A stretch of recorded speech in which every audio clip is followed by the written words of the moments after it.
ಹನುಮ ಬಾಕಂದ ರಾಮಭದ್ರಾಯ ರಾಮಚಂದ್ರಾಯ ವೇದಸೇ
ನನ್ನ ಪ್ರಯತ್ನ ಹಾ. ಏನು ಸ್ವಾಮಿ? ಹೇಳ್ತೇನೆ ಕೇಳು. ಸ್ಮರಿಸಯ್ಯ ರಾಮ ಮಂತ್ರ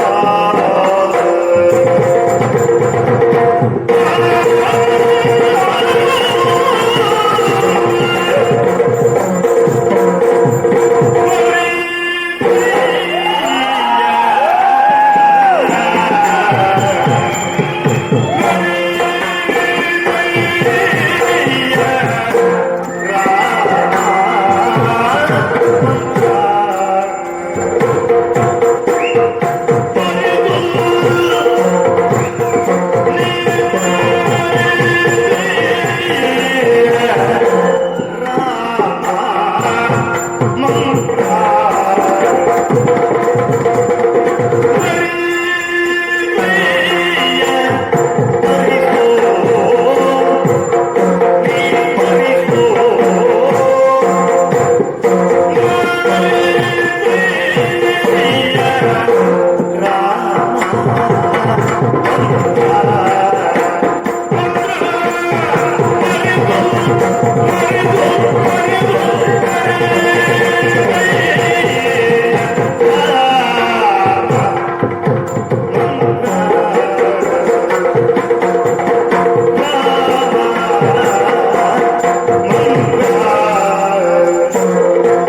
ಮನುಷ್ಯನಾದವನು ಪ್ರಯತ್ನ ಪಡಬೇಕು. ಆಗಲೇ ನಮ್ಮ ಶ್ರೇಯೋಭಿವೃದ್ಧಿಗೆ ನಾವು ಮಾಡಿರುವಂತಹ ಪ್ರಯತ್ನ ಪೂರಕವಾಗುವ ಹಾಗೆ ಭಗವಂತ ಸಹಕರಿಸ್ತಾರೆ. ನೀನು ಮಾಡಬೇಕಾದ ಪ್ರಯತ್ನ ಏನು? ಏನ್ ಮಾಡ್ಬೇಕು? ರಾಮ ಮಂತ್ರವನ್ನು ಭಜಿಸಬೇಕು. ರಾಮ ಮಂತ್ರ ಹೇಗೆ ಸ್ವಾಮಿ? ರಾ ಎಂದ ಮಾತ್ರಕ್ಕೆ ಮನದೊಳಗಿರುವ ಪಾಪಗಳೆಲ್ಲ ಹೋಗಲ್ಪಟ್ಟು ಮ ಎನ್ನುವ ಮಾತ್ರಕ್ಕೆ ಪುನಃ ಪಾಪಗಳು ಬಂದು ದೇಹವನ್ನು ಸೇರದಂತೆ ತಡೆ ಹಾಕಲ್ಪಡ್ತದೆ. ಇದು ರಾಮ ಮಂತ್ರ. ರಾಮ ಮಂತ್ರ ಹಾಗಾದ್ರೆ ಹುಟ್ಟಿದ್ದ ಯಾವಾಗ? ಯಾವಾಗ? ಒಂದು ಕಾಲದಲ್ಲಿ ಕೆಲವರೆಲ್ಲ ಓಂ ನಮೋ ನಾರಾಯಣಾಯ ಎಂದರು, ಮತ್ತೆ ಕೆಲವರು ನಮಃ ಶಿವಾಯ ಎಂದರು. ವೈಷ್ಣವರಲ್ಲಿ ಮತ್ತು ಶೈವರಲ್ಲಿ ಕದನವನ್ನು ಏರ್ಪಡುತ್ತದೆ ಎಂದು ತಿಳಿದಂತಹ ಮನಮನಿಗಳು ಓಂ ನಮೋ ನಾರಾಯಣಾಯ ಇದರಲ್ಲಿ ರಾ ಎನ್ನುವ ಅಕ್ಷರವನ್ನು, ನಮಃ ಶಿವಾಯ ಇದರಲ್ಲಿ ಮ ಎನ್ನುವ ಅಕ್ಷರವನ್ನು ತೆಗೆದು ರಾಮ ನಾಮವನ್ನಾಗಿ ಮಾಡಿದರು. ಅದೇ ತಾರಕ ನಾಮ. ಹಾಗಾಗಿ ಬೇಕಿಗೆ ಬಂದದ್ದು ಯಾವಾಗ? ಸುರಾಸುರ ನಂಬುದು ಎಲ್ಲ ಬೆಟ್ಟಿಗೆ ಹೊಗೆ ಹೊರಗೆ ಹುಟ್ಟಿಕೊಂಡಿತ್ತು ಹಾಲಾಹಲ. ಪರಮೇಶ್ವರ ಹಾಲಾಹಲವನ್ನು ಕುಡಿದ. ಬಳಿಯಲ್ಲಿರುವಂತಹ ಮಡದಿಯಾದಂತಹ ಪಾರ್ವತಿ ದೇವಿಗೆ ಹೆದರಿಕೆ ಆಯ್ತು. ಅಯ್ಯೋ ಕಾರ್ಕೋಟಕ ವಿಷಯವನ್ನು ಕುಡಿದಲ್ಲ, ನನ್ನ ಗಂಡ ಇನ್ನೇನು ಹೋಗ್ತಾನೆ ಅಂತ ಗುತ್ತಿಗೆಯನ್ನ ಮುಕ್ಕಿ ಬಿಟ್ಲು. ಅಲ್ಲಿಯೇ ವಿಷ ನಿಂತಿತ್ತು. ಅವನನ್ನು ನೀಲಕಂಠ ಎಂದು ಲೋಕ ಕರೆಯಿತು. ಉಳಿಗಳ ಮೇಲೆ ಆಗ ಅವನ ಬಾಯಿಂದ ಬಂದ ಶಬ್ದ ರಾಮ ಎನ್ನುವ 2 ಅಕ್ಷರಗಳು ತಾರಕನ. ಅಲ್ಲಿಯೇ ಇರುವಂತ ಶಿವಗೆ ಅದನ್ನು ಬೋಧಿಸಿದ. ಸೋಮಶೇಖರ ತನ್ನ ಸತಿಗೆ ಬೇಡಿದ ಮಂತ್ರ. ಹಾಗಂತ ಮತ್ತೆ ಮುಂದುವರಿಯಲೇ ಹಲವು ಕಾಲ ಗತಿಸಿದ ಮೇಲೆ ಕಾಡಿನಲ್ಲಿರುವಂತಹ ವ್ಯಾಧ ಬಂದು ಹೋಗುವವರ ಆನಂದವನ್ನು ಕೊಳ್ಳೆ ಹೊಡೆಯುವುದೋ ಇಲ್ಲ ಅವರನ್ನು ಕೊಲ್ಲುವುದೋ ಮಾಡ್ತಾ ಇದ್ದ. ನಾರದರ ಅದೇ ದಾರಿಯಲ್ಲಿ ಬರುವಾಗ ನಾರದರನ್ನು ಹಿಡಿದ. ಆಮೇಲೆ ಆಗ ಅವರು ಕೇಳಿದ್ರು, ಇದೆಲ್ಲ ಪಾಪ ಕಾರ್ಯದಲ್ಲಿ. ಆಗ ಅವರು ಏನು ಹೇಳಿದ್ರು ಗೊತ್ತುಂಟ? ಪಾಪವೋ ಪುಣ್ಯವೋ, ನನ್ನ ಹೆಂಡತಿ ಮಕ್ಕಳು ಹೊಟ್ಟೆ ತುಂಬಿದ್ರು ಸಾಕು ಎಂದ. ಹೋಗಿ ಕರ್ಕೊಂಡು ಬಾ ನನ್ನ ಹೆಂಡತಿ ಮಕ್ಕಳಲ್ಲಿ ನಾ ಮಾಡಿರುವಂತ ಪಾಪದಲ್ಲಿ ಭಾಗಿದಾರಾಗಿರ್ತೀರಿ ನೀವು ಭಾಗ್ಯಸ್ಥರೇ ಎಂದು ಕೇಳಿಕೊಂಡು ಬಾ. ಹೋಗಿ ಕೇಳಿಕೊಂಡು ಬಂದ ಅವರು ಹೇಳಿದ್ರು ಹೀಗೆ, ಏನು ಸ್ವಾಮಿ, ನನ್ನನ್ನ ನೀವು ಕೈ ಹಿಡಿದಿದ್ದೀರಿ, 4 ಮಕ್ಕಳನ್ನ ನನಗೆ ಕೊಟ್ಟಿದ್ದೀರಿ, ನಮ್ಮನ್ನ ಪಾಲಿಸಬೇಕಾದದ್ದು ನಿಮಗೆ ಕರ್ಮ. ಈ ಕರ್ಮವನ್ನು ನೀವು ಮಾಡಿದ್ರಿಂದ ನಮಗೇನೂ ಲಾಭ ಇಲ್ಲ. ನಿಮ್ಮ ಹೊಣೆಗಾರಿಕೆಯನ್ನು ನೀವು ಪೂರೈಸ್ತಾ ಇದ್ದೀರಿ. ಆದರೆ ನೀವೇನಾದ್ರೂ ಪುಣ್ಯ ಮಾಡಿದ್ರೆ ಸ್ವಲ್ಪ ಆಡುಂಟು ಎಂದು ಪುಣ್ಯದಲ್ಲಿ ಪಾಲು. ಆಗ ನಾರದರಲ್ಲಿ ಒಂದು ವಿಷಯ ಹೇಳಿದಾಗ ತಲೆಯ ಮೇಲೆ ಕೈ ಇರಿಸಿ ರಾಮಮಂತ್ರವನ್ನು ಬೋಧಿಸಿದೆ. ಅಲ್ಲಿಯೇ ಕುರಿತಾನೆ ಮೈ ಮೇಲೆ ಹುತ್ತ ಬೆಳೆಯಿತು. ಇನ್ನೊಂದು ದಿವಸ ನಾರದು ಅದೇ ಮಾರ್ಗವಾಗಿ ಬರುವಾಗ ಆ ಹುತ್ತದಿಂದ ರಾಮ ಎನ್ನುವ ಶಬ್ದವು ಸಂಕಟ್ಟಿತು. ಆಗ ಹುತ್ತವನ್ನು ಸರಿಸಿ ಅವನನ್ನು ಏರಿಸಿ ವಲ್ಮಿ ಎಂದು ಹುತ್ತವನ್ನು ಕರೆಯುತ್ತಾರೆ. ವಲ್ಮಿಯಿಂದ ಹೊರಬಂದವನಾದ್ದರಿಂದ ಅವನನ್ನ ವಾಲ್ಮೀಕಿ ಎಂದು ಕರೆದರು. ಅಂತವನಿಂದ ರಾಮಾಯಣವನ್ನು ರಚಿಸಲ್ಪಟ್ಟಿತು. ಹಾಗಾದ್ರೆ ಕಾಡಿನಲ್ಲಿರುವಂತಹ ವ್ಯಾಧನು ರಾಮಮಂತ್ರದಿಂದ ಮದುವೆ ಆಗ್ತಾನೆ. ನಿನ್ನ ಮರಣ ಭೀತಿ ಎನ್ನುವುದು ಹೋಗ್ತದೆ, ನಿನ್ನ ಪ್ರಾಣ ಉಳಿತಾನೆ. ರಾಮ ಮಂತ್ರವನ್ನು ಜಪಿಸಲು ಶ್ರೀರಾಮ ಜಯ ರಾಮ ಜಯ ಜಯ ರಾಮ, ಶ್ರೀರಾಮ ಜಯ ರಾಮ ಜಯ ಜಯ ರಾಮ. ಗರ್ಭಿಣಿಯಲ್ಲಿ ಔಷಧದಲ್ಲಿ ಶ್ರೀರಾಮ್ ಜಯ ರಾಮ್ ಜಯ ಜಯ ರಾಮ್ ಅಂತ ಹೇಳಿದೆ. ಶ್ರೀರಾಮ ಜಯ ರಾಮ ಜಯ ಜಯ ರಾಮ ಹೀಗೆ ಬಿಡಿಸಿಯೇ ಹೇಳಬೇಕು. ಶ್ರೀರಾಮ ಜಯ ರಾಮ ಜಯ ಜಯ ರಾಮ. ಸರಿ, ಹಾಗಾದ್ರೆ ಶ್ರೀರಾಮ ಜಯ ರಾಮ ಜಯ ಜಯ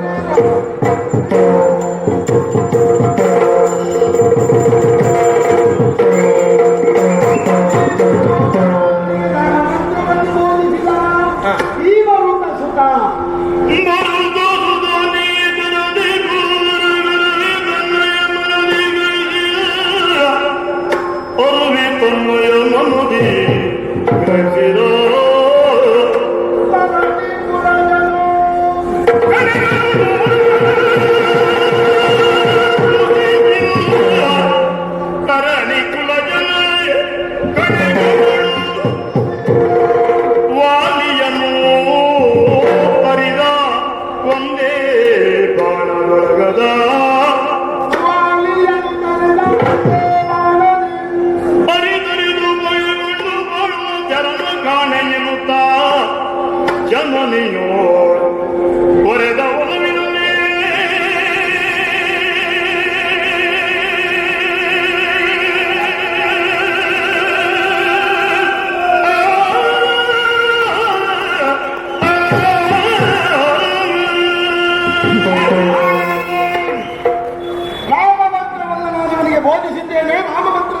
ಅನ್ನವನ್ನು ನಾನು ಉಂಡಿದ್ದೇನೆ.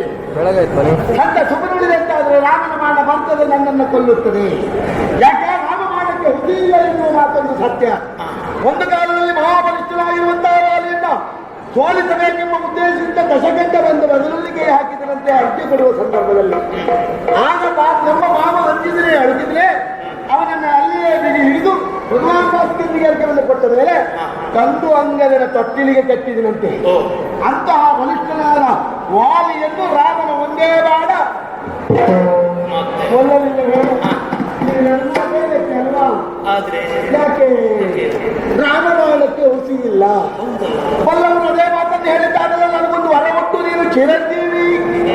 ನಾನು ಚಿರಂಜೀವಿ ಹೌದು ಅಂತ ಅಂದ್ರೆ ರಾಮನ ಬಾಣ ಇರಲಿಲ್ಲ ಅಂತ ರಾಮಬಾಣಕ್ಕೆ ಹುಸಿ ಇಲ್ಲ ಎನ್ನುವ ಮಾತಷ್ಟು ಸತ್ಯ. ಇರಿಯಿತು ಅಂತ ಚಿರಂಜೀವಿ ಎನ್ನುವ ಪಟ್ಟಕ್ಕೆ ಬೆಲೆ ಅದು ಸಾಮರ್ಥ್ಯ ಆಗೋಯ್ತಲ್ಲ. ಈಗ ನೀವೇನು ಮಾತಾಡಬೇಡಿ, ನೀವು ಮಾತಾಡಬೇಡಿ, ಏನೂ ಆಗಿಲ್ಲ, ನಾನು ನೋಡ್ಕೊಳ್ತೇನೆ.